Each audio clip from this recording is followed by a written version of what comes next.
शिव शिवं शिवम् जटाटवीगलज्जलप्रवाहपावितस्थले गलेवलम्ब्य लम्बिताम्बुजङ्गतुङ्गमालिकां डमड्डमड्।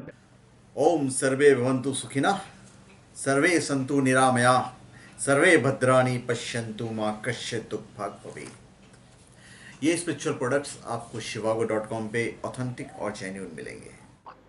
नमस्कार, आप सबका हमारे चैनल श्रीमद होम रेमेडीज पर स्वागत है। और हम आपको बताएंगे कि लय योग क्या है, लय योग से हम ईश्वर की प्राप्ति कैसे कर सकते हैं, इसके क्या फायदे होते हैं। देखिए, ब्रह्मांड के मध्य स्थित ब्रह्मलोक उसी तरह हमारे मस्तिष्क के मध्य में स्थित है। ब्रह्मरंध्र, अपना संपूर्ण ध्यान ब्रह्मरंध्र पर केंद्रित करके ब्रह्म में लीन हो जाना ही लय योग कहलाता है। जो मनुष्य अपने आप को उसमें मतलब लयम उसमें लय कर देता है, वह मनुष्य सांसारिक बंधनों से मुक्त होकर लय योग को प्राप्त करता है। यह मतलब लय योग वह है जिस सच्चिदानंद रूप योग से जिसके पाप नष्ट हो गए, इस प्रकार का साधक सुख को प्राप्त करता है। गायत्री का स्व शब्द लय योग के लिए है। लय का अर्थ है लीन होना, किसी में घुल जाना, विलीन हो जाना, आत्मा को परमात्मा में घुला देना, लीन कर देना लय योग का उद्देश्य होता है।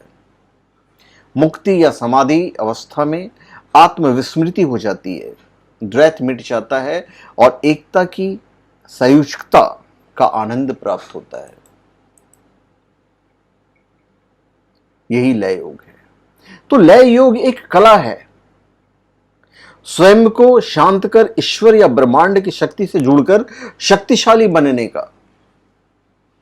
लय योग के 9 अंग माने जाते हैं: यम, नियम, स्थूल क्रिया, सूक्ष्म क्रिया, प्रत्याहार, धारणा, ध्यान, लय क्रिया और समाधि। इसमें स्थूल क्रिया का मंत्र क्रिया से, सूक्ष्म क्रिया का स्वरोदय क्रिया से, प्रत्याहार का नादा अनुसंधान से तथा धारणा का सठ चक्र भेदन क्रिया से संबंध रहता है। हालांकि नए लोग जो लय योग है वो एक विषम है, और ये विषय जो है बड़ा ही मतलब यूं कह लीजिए कि टफ विषय है। लेकिन सामान्य जन यदि सिर्फ ब्रह्मरंध्र पर ध्यान दे देते रहे तो यह लय सध जाता है, क्योंकि यही शक्ति का केंद्र है। मन, बुद्धि, चित्त, अहंकार यद्यपि आत्मा के प्रकाश से ही प्रकाशित है। मन, बुद्धि, चित्त और अहंकार का चतुष्टय यद्यपि आत्मा के प्रकाश से ही प्रकाशित है, उसी की शक्ति लेकर गतिवान है, तो भी वह एक अलग इकाई के रूप में दृष्टिगोचर होता है, जो लय योग है। लय योग कुछ लोग इसे नाद योग भी कहते हैं। लय योग, नाद योग भी एक प्राचीन योग मार्ग के रूप में भारत में प्रचलित है। लय योग के संबंध में योगराज उपनिषद में कहा गया है। जो कहा गया है वो हम आपको बता देते हैं कि क्या कहा गया है। वत्सराज यादि के द्वारा मंत्र योग सिद्ध किया गया तथा व्यास यादि ने लय योग को सिद्ध किया है, ये कहा गया है। लय योग से अर्थ मन को लय कर देने से है। अब इसके 4 मुख्य प्रकार हैं जो योग के हैं, जैसे मंत्र योग, हठ योग, लय योग, राजयोग। जो उसमें लय योग का अपना एक स्थान है। मंत्र योग और लय योग में कोई खास फर्क नहीं है, ज्यादा फर्क नहीं है। अभी इसकी एक सामान्य विधि होती है जो मैं आपको बता देता हूं। शांत स्थान पर ध्यान मुद्रा में बैठकर आंखें बंद कर ध्यान को मस्तिष्क के मध्य में लगाए। यहां पे लगाना है आपको। मस्तिष्क के मध्य नजर आ रहे अंधेरे को देखते रहें और इसमें से आनंद लें तथा सांसों के आवागमन को महसूस करें। 5 से 10 मिनट तक ऐसा करें। ये बिल्कुल सामान्य विधि है, इसके लाभ हैं। उक्त ध्यान को निरंतर करते रहने से चित्त की जो चंचलता है वो शांत हो जाती है। जो ब्रह्मरंध्र है, ब्रह्मरंध्र पर निरंतर ध्यान देने से व्यक्ति ब्रह्मांड की शक्ति से जुड़कर स्वयं को सकारात्मक ऊर्जा का स्रोत बना लेता है। तो आप कनेक्टेड हो रहे हो, ईश्वर से ही कनेक्टेड हो रहे हो। एक तरह से ईश्वर से जुड़ने का ये एक बहुत ही अच्छा साधन है और बहुत ही आसान साधन है। इससे मस्तिष्क निरोगी, शक्तिशाली और निश्चिंत बनता है और सभी तरह की चिंता, थकान और तनाव से व्यक्ति दूर रहेगा। ये इसका फायदा होता है, यही इसका उद्देश्य भी है। लय योग का उद्देश्य है कि मस्तिष्क शांत रहकर ब्रह्मलोक जैसा प्रकाशमान हो तथा मन निर्मल क्षीर सागर की तरह बने, और इसके लिए मस्तिष्क के ब्रह्मानंद पर ध्यान लगाकर चक्र और कुंडलिनी जागरण किया जाता है। तो लय योग का यह बेनिफिट होता है।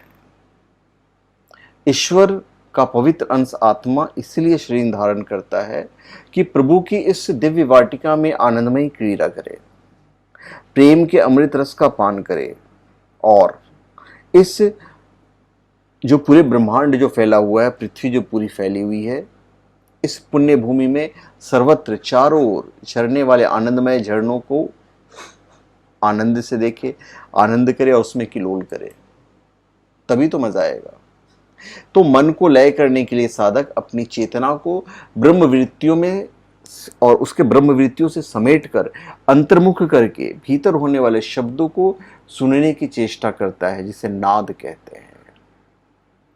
नाद बिंदु उपनिषद में इसकी पूरी साधना या पूरी साधन प्रक्रिया बताई गई है। प्रचलित साधन पद्धतियों में थोड़ा बहुत अंतर भी दिखलाई पड़ता है।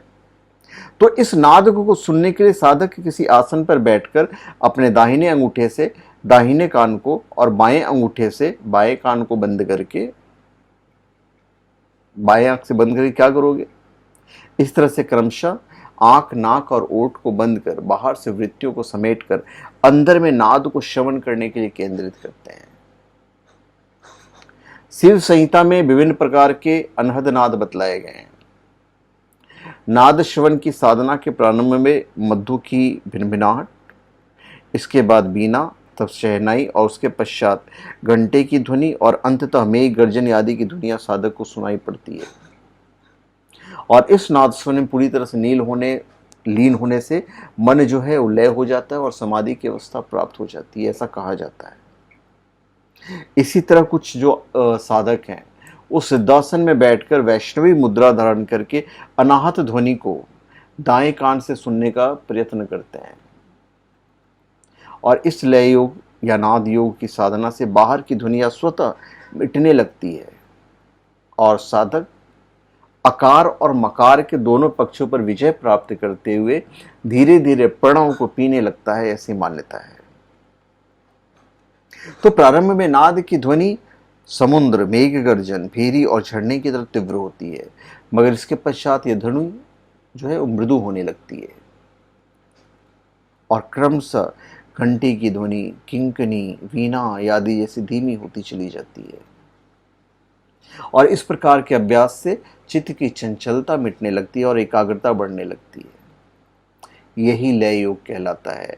इसे ही लय योग की परम उपलब्धि बताया जाता है। कुछ लोग नाद योग से अर्थ समझते हैं, यह ध्वनि तो सबके अंदर विद्यमान है तथा जिससे सृष्टि के सभी आयाम, प्राण तथा गति प्राप्त करते हैं, उसकी अनुभूति प्राप्त करते हैं। मगर इस योग की तकनीक के संबंध में जो बातें की जाती है उसमें साधना की गहराई का अभाव दिखता है। इस नाद को भी कुछ विद्वानों ने 4 श्रेणियां बैखरी, मध्यमा, पश्यंती और परारूप में विभाजित करते हैं और इसे साधना की विभिन्न श्रेणियां बतलाते हैं। कहीं कहीं इस नाद को चक्र साधना से भी जोड़ दिया जाता है। इसके अंतर्गत यह मान्यता है कि जैसे जैसे चक्र जागृत होते हैं, नाद योग में सूक्ष्म ध्वनियों का अनुभव होता रहता है। तो नाद का मूल स्वरूप क्या है, यह साधना के किस मंडल में प्रकट होता है, यह भी योग के चेतन विज्ञान के द्वारा समर्थ सदगुरु के संरक्षण में बैठकर ही जाना जा सकता है। तो चलिए, मेरे ख्याल से मैंने सारी चीज़ें आपको बता दी है। तो धन्यवाद, आप सबका हमारे चैनल पे स्वागत है।